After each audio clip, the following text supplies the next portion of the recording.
Ito pa mga bossing ko, ang isa sa mga pinakamainam na subukan nyo po itong gawin. Isiksik nyo lamang po ito mga bossing ko sa ilalim ng inyo pong unan at ang dulot nito ay swerte.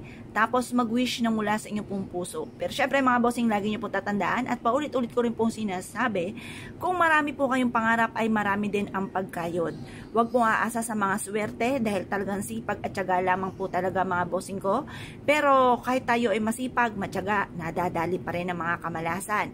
Kaya diyan naman papasok ang mga pampaswerte para instead na kamalasan ay puro swerte naman ang darating.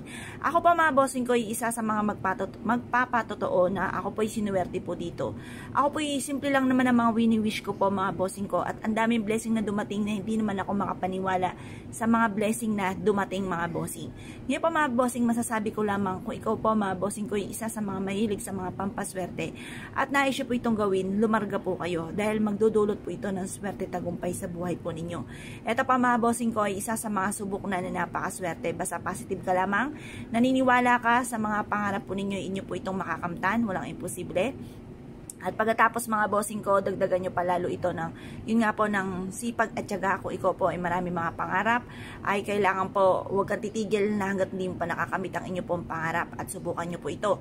Para yung mga kamalasan, mga pagsubok na maaaring dumating sa inyo ay hindi nyo po ito matambayan at ito po ay pagdadaanan lamang. Lahat ng tao ay may mga kanya-kanyang pagsubok. Iba't ibang istorya po tayo ng buhay. Walang tao na hindi dumadaan sa mga pagsubok. Para po malampasan kaagad, kailangan nyo po nito mga bossing bukod sa panalangin ng time team. Ngayon pa mga bossing, humarap kayo ng mga bandang 6:30 or kaya po ay alas 7. Mag-wish. Sabihin nyo po, sa pamamagitan nito ay makakabayad na ako sa aking mga pagkakautang. Sa pamamagitan nito, makakamit ko ang aking mga pinapangarap. Magkakaroon ako ng negosyo, nandito na ako yayaman. Ganon din po, magkakaroon ako ng malaking bahay, magkakaroon ako ng mga sasakyan. Basta mag-wish na kayo ng mula sa inyo pong puso. At ikaw ay naniniwala na makakamtan nyo po ito at lalo nyo sipagan matapos nyo po itong gawin dahil may pangontra ka na sa mga kamalasan. Ngayon pa mga bossing, masasabi ko lamang mag-wish ka na ng todo-todo dahil libre po ang mangarap. Walang bayad po yan. Walang maniningil sa inyo matapos nyo pong mag-wish mga bossing. At pagkatapos nyo pong ibilad ito sa sinag ng araw, tapos ka na mag-wish, tapos nyo na ibilad, isiksik nyo po ito sa ilalim ng inyo pong unan at ang dulot nito ay napakaswerte. Kayo mismo i-a-adya nito kung saan lagi kayo ay suswertihin. Ito po ay makakatulong upang sa ganon ay makamit kaagad ang mga pinapangarap.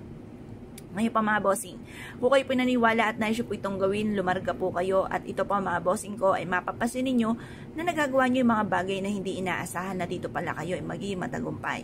Nagagawa nyo yung mga bagay na kayo po ay yung tipo na hindi ka maniniwala sa mga blessing na darating. Kasi ganoon din po naganap sa akin at marami na rin nagpatotoo na hindi sila makapaniwala sa mga blessing na dumating.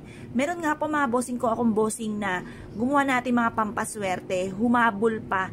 Yung pong tipo na nagpaalam na siya sa inuupahan niya na siya po aalis at hindi na siya magninegosyo dahil siya ay lugi.